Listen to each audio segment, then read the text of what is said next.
뉴질랜드는 격리된 지형으로 인해 인간의 위협이 되는 야생동물은 거의 없다는 특징이 있습니다. 오늘 보게 될 포섬이란 동물은 뉴질랜드에서 흔히 볼 수 있는 작고 귀여운 야생동물입니다. 특히 한적한 국도를 달리다 보면 로드킬을 당한 이 동물을 쉽게 볼 수 있습니다.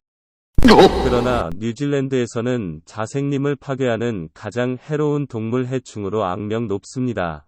솔꼬리 포섬은 2에서 5kg 위 털을 가진 동물로 두껍고 덥수룩한 꼬리, 뾰족한 얼굴, 튀어나온 눈, 큰 귀를 가지고 있습니다. 야행성 나무에 사는 나무에 긴 발톱이 있어 나뭇가지를 움켜쥐는 데 도움이 됩니다. 뉴질랜드에서 털은 검은색 또는 회색입니다. 대부분의 주식은 검은 포섬이 우세한 태즈메니아에서 옵니다. 부드럽고 고급스러운 모피는 모피 회사에서 선호했으며 퀸즐랜드에 서식하는 구리색 품종은 소개되지 않았습니다. 포섬의 3분의 2가 북섬에 서식하는 것으로 생각되며 이 북섬은 선호하는 서식지와 다양한 산림 유형이 있습니다. 남섬의 너도밤나무 숲과 고산 초원은 조밀한 포섬 개체군을 지원하지 않습니다. 북섬의 평균 밀도는 헥타르당 포섬 4마리에 해당하지만 자생림과 관목 지역과 접하는 목초지에서는 헥타르당 25마리에 도달할 수 있습니다. 검은 포섬은 카이마이 레인지, 테어웨라, 웨스트랜드, 피어드랜드 및 웨스턴 사우스랜드를 포함한 습하고 숲이 우거진 지역과 스튜어트 섬과 채텀 섬에서 우세합니다. 회색 포섬은 건조한 지역에서 더 일반적으로 서식입니다. 포획된 수컷은 한 마리 이상의 암컷과 교미하는 것이 관찰되었습니다. 암컷은 보통 1년에 한 마리의 새끼를 낳지만 때로는 2마리를 낳습니다. 임신은 17에서 18일 동안 지속되며 털이 없는 작은 0.2g 새끼가 태어납니다. 아기 포섬은 즉시 어미 주머니 속으로 기어 들어가 약 70일 동안 젖꼭지에 붙어 있습니다. 어린 포섬은 5에서 8개월이 되면 젖을 떼지만 거의 1살이 될 때까지 어미와 가깝게 지냅니다. 암컷은 약 1.3헥타르, 수컷은 1.9헥타르의 사육장을 가지고 있습니다. 평균적으로 새끼 포섬은 모성 굴에서 5km를 이동합니다. 암컷은 수컷보다 더 멀리 이동합니다. 킹컨트리에서는 2명의 암컷이 자신이 태어난 곳에서 32km와 41km를 여행하는 것으로 기록되었습니다. 1837년의 첫 번째 포섬 사육은 실패하였지만 모피 사업가들의 지속적인 관심을 끌었습니다. 최초의 사육은 1858년 남섬에서 시작되었습니다. 그때부터 1922년까지 36회의 수입 시도가 있었고 1930년까지 전국 450개 지역에서 널리 사육되었습니다. 초창기에는 개인이 포섬을 도입하였으나 1870년부터 1921년까지 협회 주도하에 사육이 이뤄졌습니다. 이후 1921년까지 정부는 더 이상의 사육을 금지했지만 사냥꾼들은 계속해서 그들을 불법적으로 키웠습니다. 가죽 사냥과 판매는 1946년까지 규제되었으며 많은 논쟁 끝에 포섬이 환경해충으로 결정되어 모든 보호 기능이 제거되었습니다. 포섬을 통제하기 위한 최초의 대규모 시도는 1951년부터 1961년까지 실행된 현상금 제도였습니다. 그동안 800만 달러 이상의 현상금이 지급되었습니다. 그러나 이 동물의 75% 이상이 농장 근처에서 가져오거나 길에서 죽거나 쉽게 접근할 수 있는 다른 장소에서 잡혔습니다. 그러나 숲에서는 포섬 수가 계속해서 증가했습니다.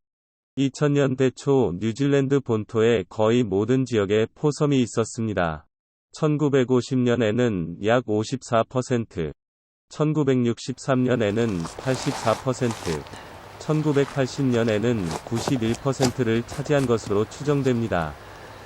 1960년대에는 노스랜드에 포섬이 거의 없었지만 1990년대 중반에는 1000만 마리 이상이 있는 것으로 추정되고 있습니다. 포섬 개체수가 급증하기 시작하자 사냥꾼들은 사냥으로 생계를 꾸리기 시작했습니다. 1970년대 내내 가격은 좋았습니다. 320만 스킨이 수출된 1981년에 정점을 찍었습니다. 더 접근하기 쉬운 지역에서 사냥은 포섬 수를 줄였습니다. 포섬 모피 사업은 가치 기준으로 전 세계 모피 시장의 1%에 불과합니다. 전통적으로 포섬 털은 옷을 다듬는 데 가치가 있었지만 1990년대 이후 가격이 낮아 사냥꾼들에게도 외면당하기 시작했습니다.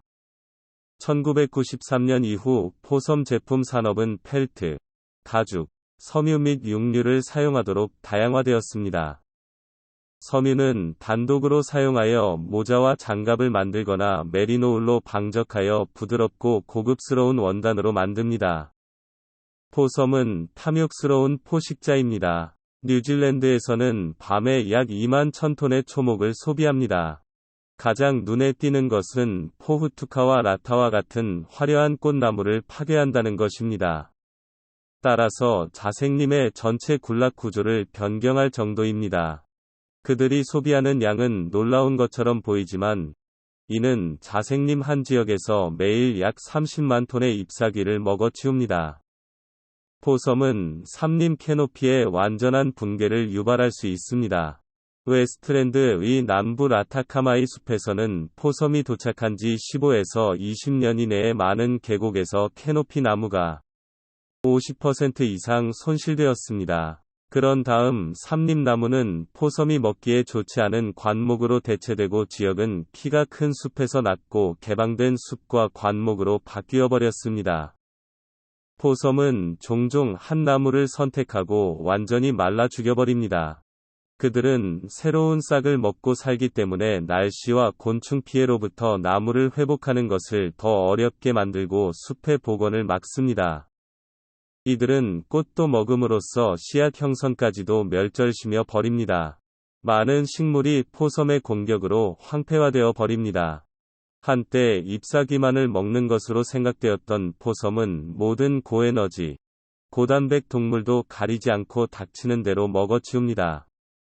즉 꽃, 잎사귀, 과일, 계란, 새, 곤충 및 달팽이 등이 이에 해당됩니다. 1993년에 포섬이 토착 야생동물에 미치는 영향에 대한 증거가 처음으로 밝혀졌습니다.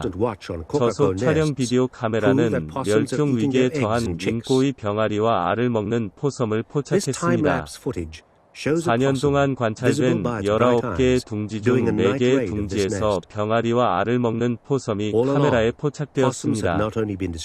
포섬은 채식주의자로 여겨져 과거에는 의심되지 않았고 포섬의 배설물이나 상자에서 새의 흔적을 찾기 어렵기 때문이었습니다.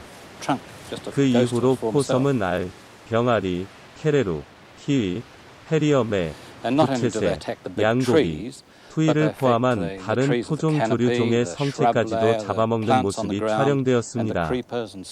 이 약탈적인 행동으로 인해 일부 종은 멸종되기도 했습니다. 포섬은 과일과 꽃을 먹음으로써 투이, 카카 및 도라지와 같은 꿀을 먹는 새에게 번식기와 같은 주요 기관에 필요한 고에너지 음식도 뺏어 먹습니다. 이들은 키위가 사용하는 꿀을 차지하기도 합니다.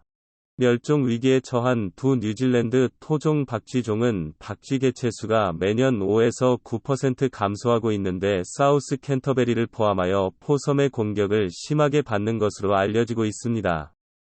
북섬 중부 포섬은 짧은 꼬리 박쥐의 꿀 공급원인인 나무장미의 꽃까지도 닥치는 대로 먹습니다. 웰링턴 근처의 오롱고롱고 강 계곡에 대한 연구에 따르면 토종 무척추 동물이 포섬 식단의 중요한 부분을 형성한다는 사실도 밝혀졌습니다. 포섬 배설물 알갱이의 절반 이상이 무척추 동물을 포함했으며 가장 가능성이 큰 표적은 거대한 웨타, 사슴벌레 및 바구미와 같이 크고 느리게 움직이는 달팽이 종입니다. 포섬 한 마리는 하룻밤에 거대한 파웰니판타 달팽이 60마리를 먹을 수 있는 숲의 포식자입니다.